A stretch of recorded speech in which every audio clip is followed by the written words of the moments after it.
Bienvenidos y bienvenidas a su programa Monseñor Romero y la misión del Evangelio.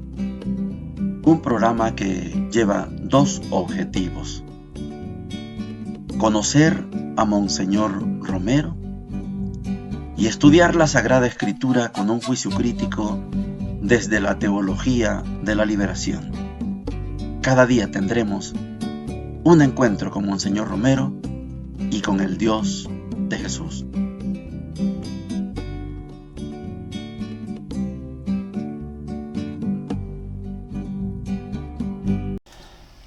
Hola, ¿qué tal? Este es su programa Monseñor Romero y la misión del Evangelio. Se nos está acabando ya la semana llamada Octava de Pascua. Solo nos queda el día de mañana. Hoy es viernes de la Octava de Pascua, es primera semana de Pascua, y estamos avanzando ya en el estudio de esta carta que le llamamos Hechos de los Apóstoles, que ya hemos estudiado este compendio de 28 capítulos, que se llama Hechos de los Apóstoles. Antes estaba junto con el Evangelio de Lucas.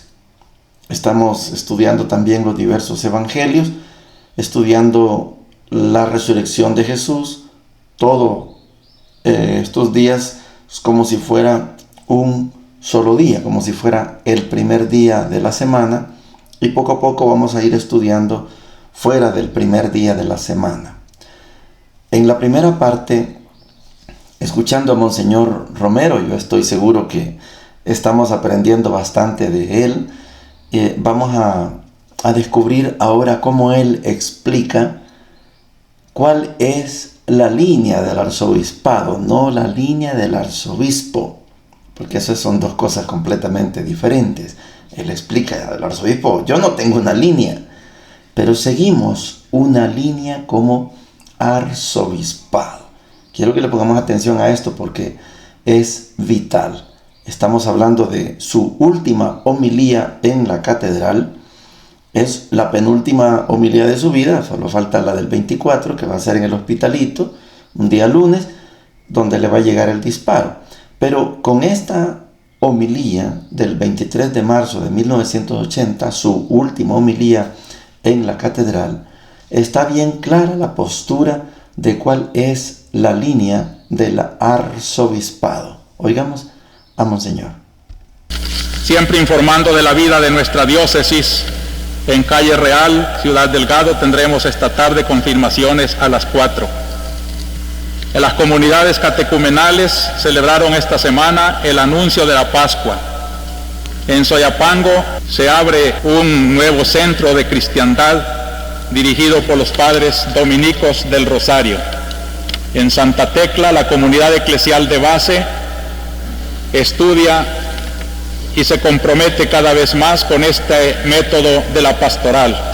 Una nueva parroquia surge en Chalatenango, parroquia de Cristo Rey, formada por El Paraíso, Aldeíta, Chalatenango, y el párroco será el padre Gabriel Rodríguez, que colaborarán con él 4 seminaristas mayores que hacen allá su año de diaconía, de preparación ya para el próximo sacerdocio. Las comunidades educativas también están trabajando una línea pastoral de los colegios católicos, lo cual es toda una esperanza para que el trabajo de los colegios no sea paralelo, ni mucho menos opuesto a la pastoral de la diócesis. Tuvimos reuniones con los personales laicos de la Asunción y lo tendremos con el Colegio del Sagrado Corazón. 2 organismos de la diócesis renuevan su personal, son el Consejo de Pastoral con nuevos vicarios, y estudiaron 2 días esta semana sobre todo el proyecto pastoral de la arquidiócesis, que responde, ténganlo muy en cuenta para que no se dejen sorprender por malas informaciones. Corresponde nuestro proyecto pastoral en la arquidiócesis a las líneas del Concilio Vaticano II, a las reuniones de Medellín y de Puebla y a las semanas de pastoral que se han celebrado en nuestra arquidiócesis. No me gusta cuando dicen la línea del señor arzobispo. Yo no tengo una línea personal, estoy tratando de seguir la línea de estos grandes acontecimientos de la iglesia, y me alegro que la Comisión de Pastoral estudia como un proyecto de la diócesis que yo recibí ya como preciosa herencia de Monseñor Chávez y que estamos tratando de poner en práctica con grandes éxitos en las comunidades donde lo toman en serio. También el Senado nombró su nueva directiva y es una organización que funciona al servicio de todo el presbiterio y de toda la diócesis. Un agradecimiento especial al Padre Pic y a sus colaboradores que han trabajado tan intensamente hasta poner funcionando esta emisora que están escuchando los que allá lejos oyen la YSAF.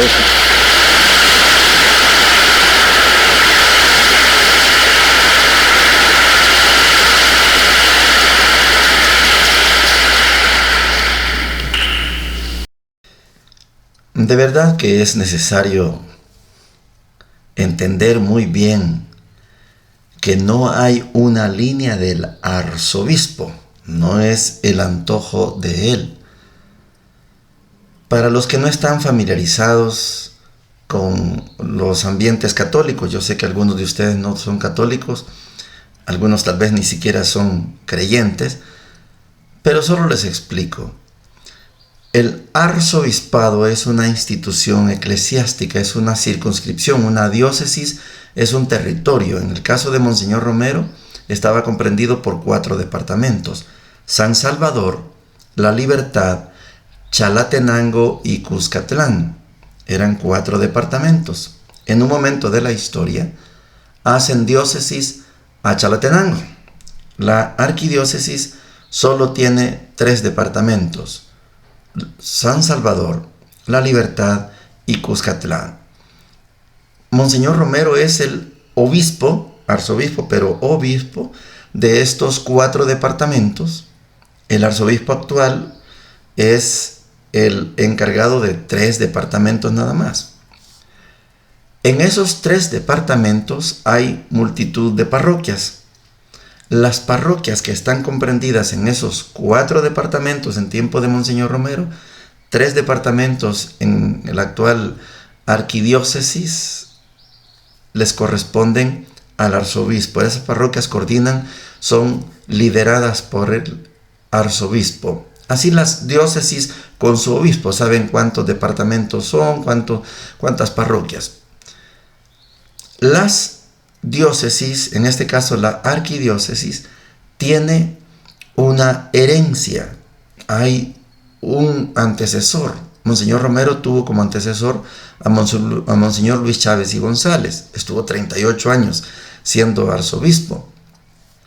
Ahí, en la época de Monseñor Luis Chávez y González, surgió algo que se llamaba las Semanas de Pastoral. En 1970 fue la primera semana de pastoral. ¿Qué era esto? Era recoger los insumos de todas las parroquias, qué pensaban, qué sentían, qué hacía cada parroquia, y se ponían de acuerdo, y de ahí salía un documento que se llamaba así: Conclusiones de la Semana Pastoral. Esto era lo local. A nivel mundial se dio el Concilio Vaticano II, 1962 a 1965.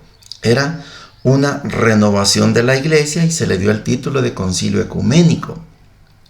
En 1968 sucedió la segunda reunión de la Conferencia Episcopal Latinoamericana, CELAM, 1968, en Medellín, Colombia. En 1955 había habido ya la primera conferencia latinoamericana que se dio en Río de Janeiro. En 1979 sucedió la tercera conferencia episcopal latinoamericana, ahí sí en Puebla. Monseñor Romero, cuando está explicando, el arzobispo no tiene una línea, la línea la tiene el arzobispado, es porque el arzobispado parte de la Conferencia Episcopal Latinoamericana de 1955 en Río de Janeiro, los documentos de el Vaticano II, 1962 al 65, los documentos de Medellín, allá en Colombia, 1968, los documentos de Puebla en 1979 y las semanas de pastoral. Todo eso da origen a un plan pastoral. Y generalmente los planes pastorales se hacen por 5 años, se llaman así el quinquenio, plan quinquenal.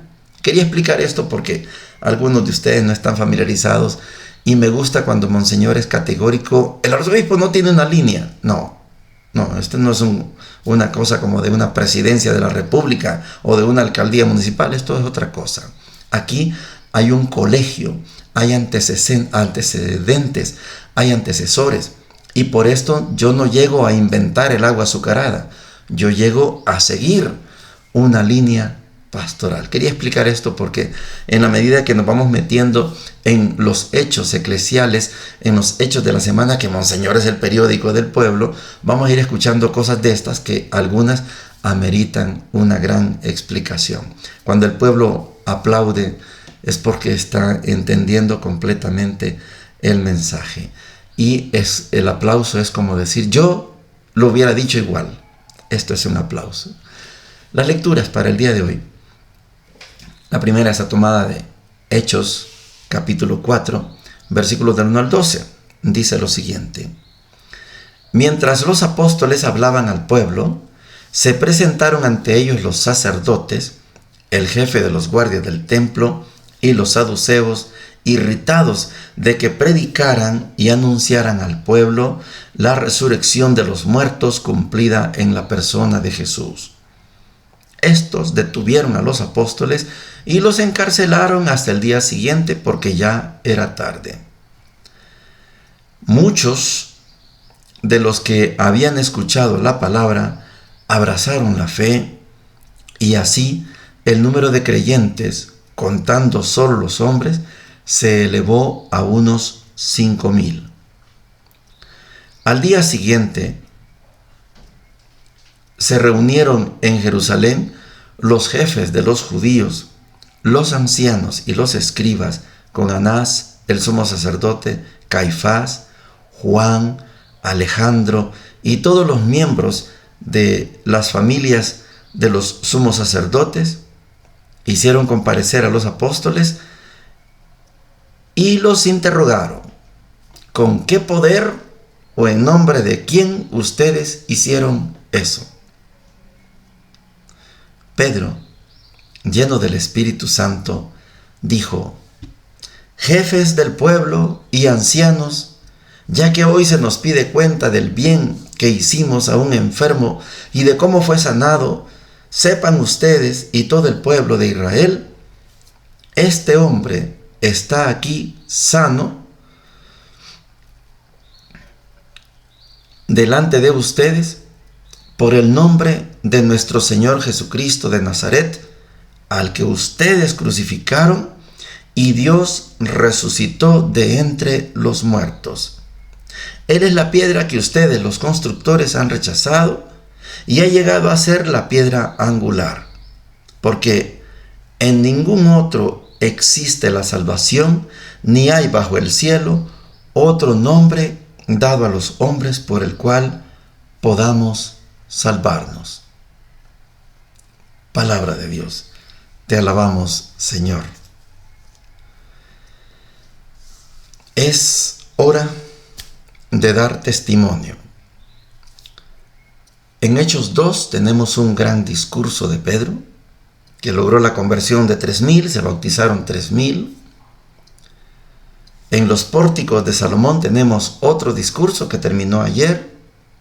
Ayer los metieron presos. Y hoy hay un tercer discurso.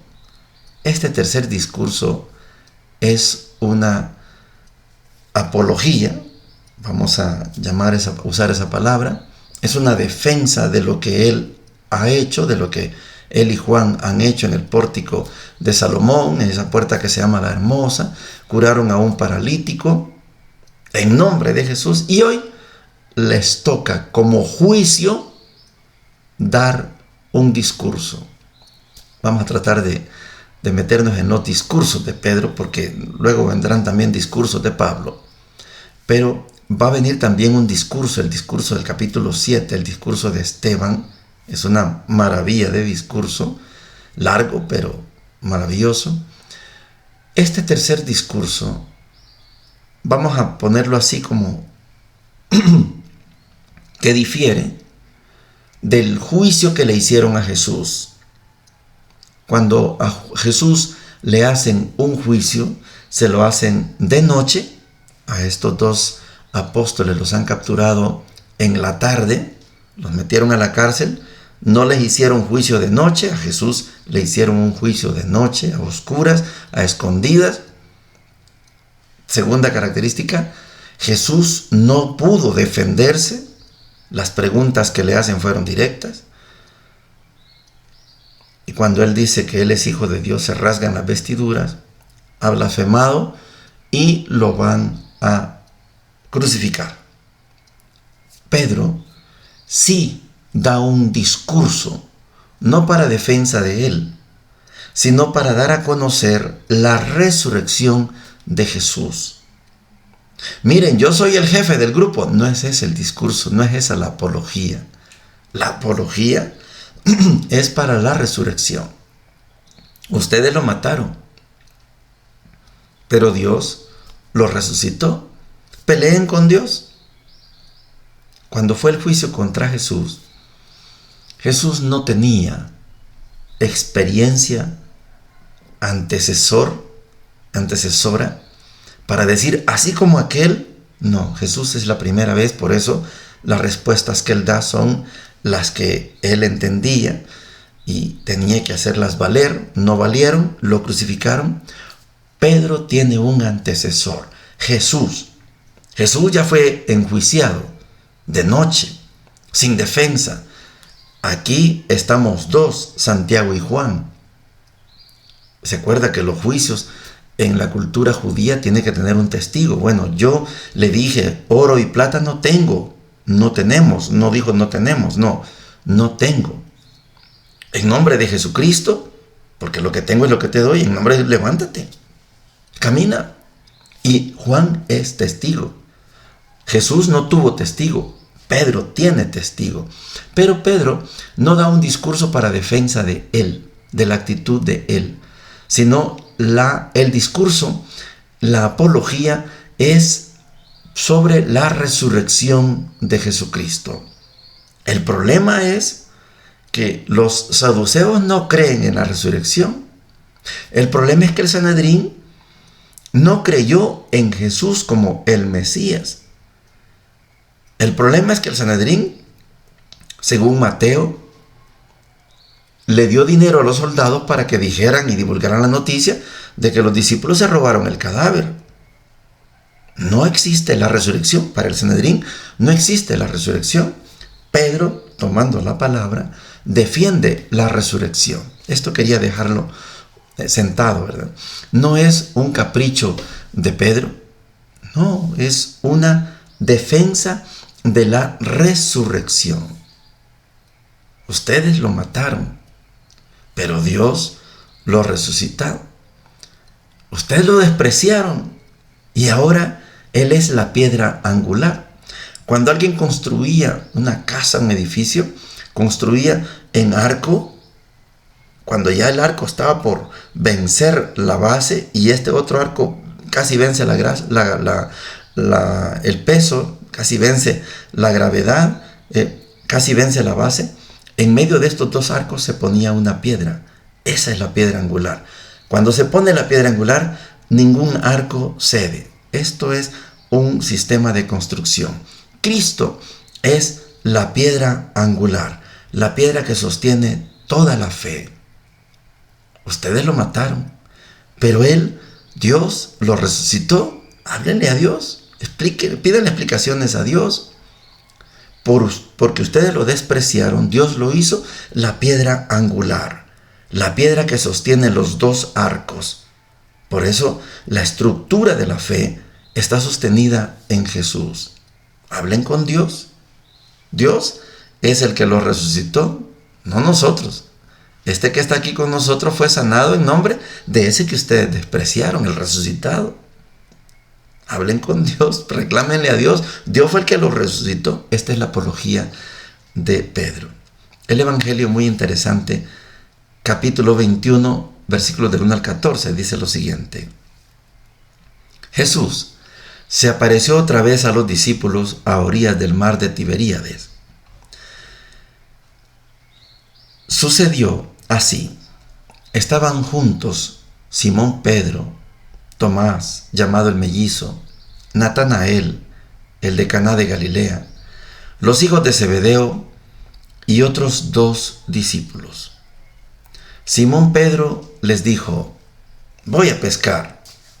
Ellos le respondieron: vamos también nosotros. Salieron y subieron a la barca, pero esa noche no pescaron nada. Al amanecer, Jesús estaba en la orilla, aunque los discípulos no sabían que era Él. Jesús les dijo: muchachos, ¿tienen algo de comer? Ellos respondieron: no. Él les dijo: tiren la red a la derecha de la barca y encontrarán. Ellos la tiraron y se llenó tanto de peces que no podían arrastrarla. El discípulo al que Jesús amaba dijo a Pedro: es el Señor.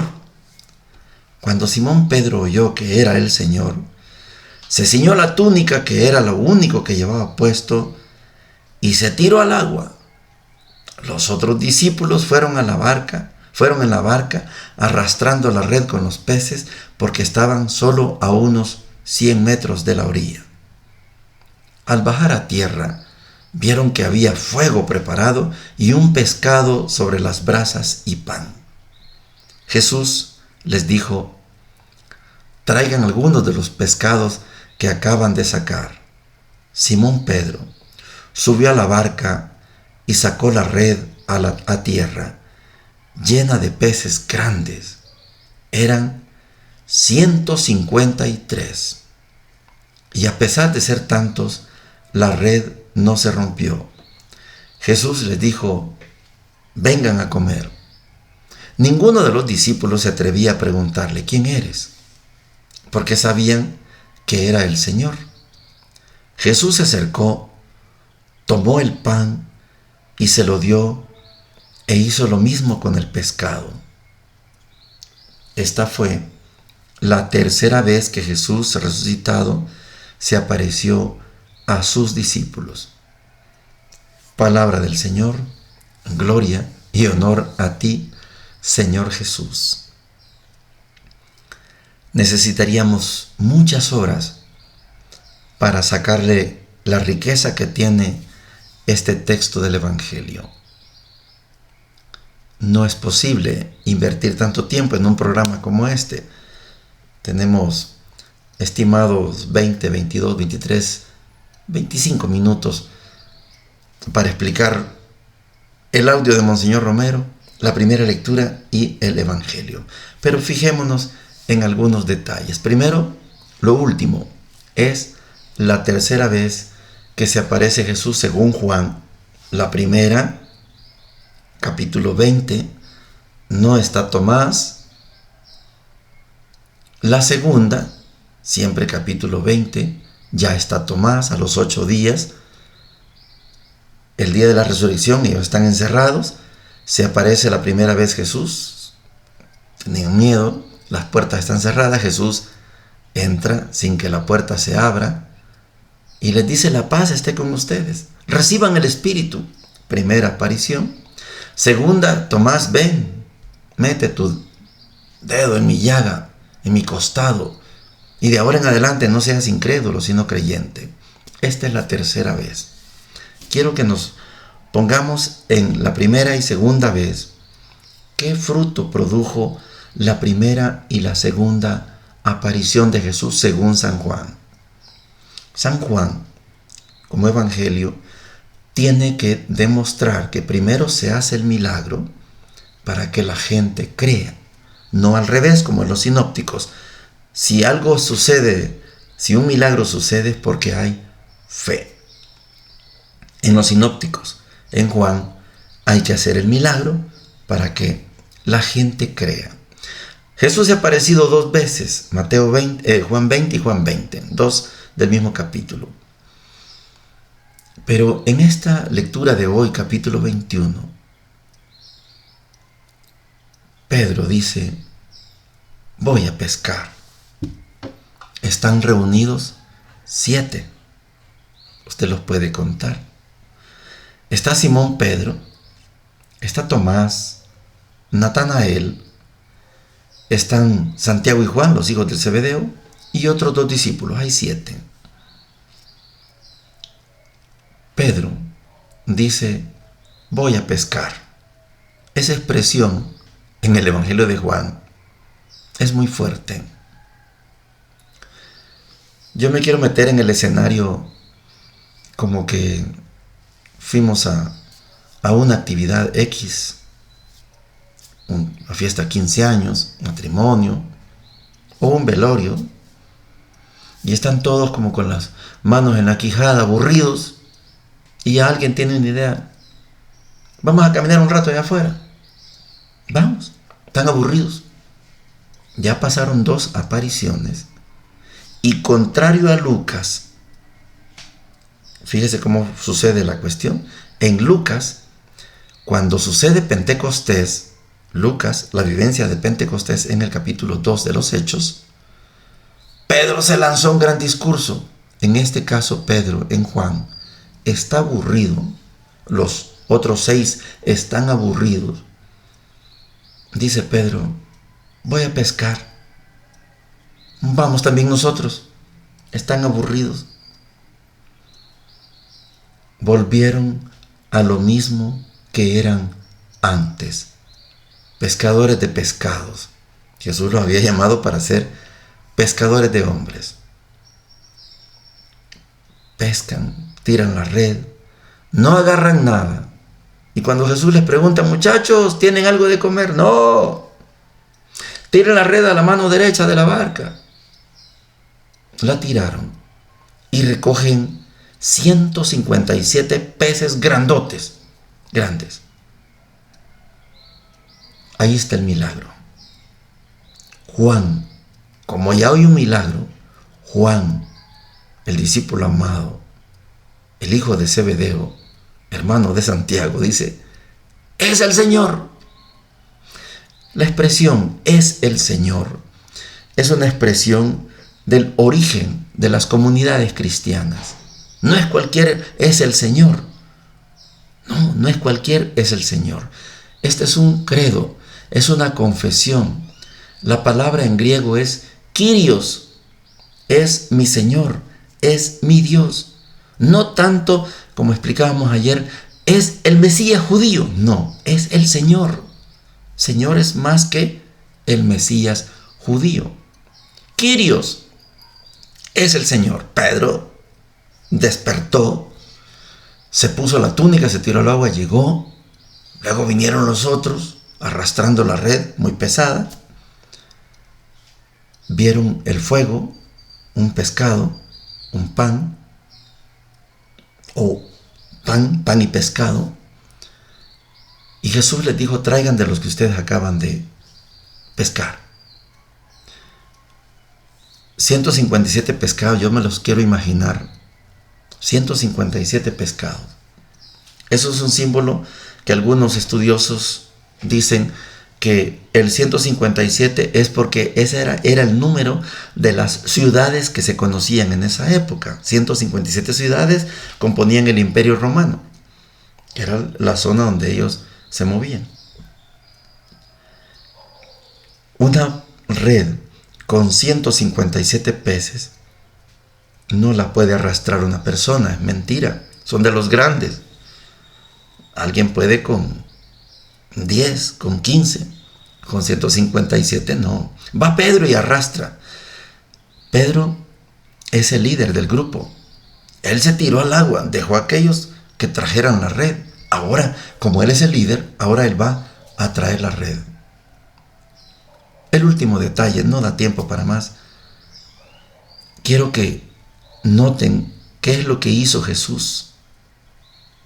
Jesús, como les había dicho, traigan de los peces que acaban de agarrar. Jesús tomó los peces y se los partió. Tomó el pan y lo partió. Esto es un rito de las primeras comunidades cristianas. Por eso, en los inicios de la historia de la iglesia, vamos a encontrar que uno de los símbolos de la cristiandad, del grupo que está surgiendo, es el pescado.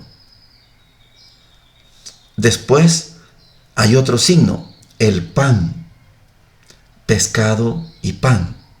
En un momento desaparece la figura del pescado y se queda el pan y el vino. Hoy para nosotros los grandes símbolos cristianos es el pan y el vino. Desapareció la figura del pescado, pero en un origen el pescado era símbolo de cristiano. En el ambiente que vivimos hoy, más que el pescado, más que el pan y el vino, nuestro símbolo es la cruz. Cuando estudiamos los Hechos de los Apóstoles vamos a entender por qué el símbolo llega a ser la cruz. Les decía que es imposible sacar todo el contenido, pero el tiempo es limitado, pero quedan estos elementos. Estaban aburridos, no habían entendido, hay una nueva pesca milagrosa, ahora entienden, y este es el capítulo 21 de Juan, el epílogo, es la parte final. Vamos a seguir estudiando este tema de la resurrección de Jesús. Bendiciones para todos y para todas. Hemos presentado Monseñor Romero y la misión del Evangelio. Hasta la próxima.